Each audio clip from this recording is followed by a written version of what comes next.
কোটা আন্দোলনকারী শিক্ষার্থীদের উপর হামলার প্রতিবাদে বরিশাল মহাসড়কের নথুল্লাবাদ এবং চৌমাথা এলাকা অবরোধ করে বিক্ষোভ করছেন সাধারণ শিক্ষার্থীরা। বরিশাল নগরীর চৌমাথা থেকে বিস্তারিত জানাচ্ছেন প্রতিনিধি হুমায়ুন কবির।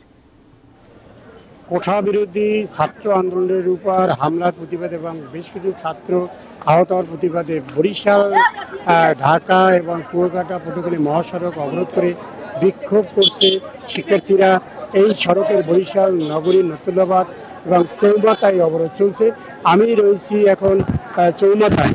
এখানে বরিশাল পলিটেকনিক কলেজের যে শিক্ষার্থীরা রয়েছে তারা অবরোধ করে সকাল থেকেই তারা এই বিক্ষোভ করছে এবং আমি কয়েকজন শিক্ষার্থীর সাথে কথা বলেছি। তারা বলেছে যে তাদের যে দাবি যে কোঠা বাতিল করে এবং বিশেষ করে মেধার ভিত্তিতে নিয়োগ, এই দাবি নেওয়া পর্যন্ত এবং আন্দোলনত শিক্ষার্থীদের উপর যে হামলা করেছে হামলাকারীদের বিচার নেওয়া পর্যন্ত তারা এই যে আন্দোলন করছে আন্দোলন থেকে তারা সরে দাঁড়াবে না।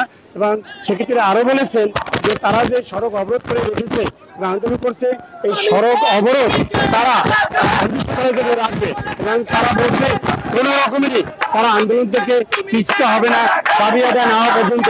এই ছিল আমার কাছে বরিশালে শিক্ষার্থীদের আন্দোলনের সর্বশেষ।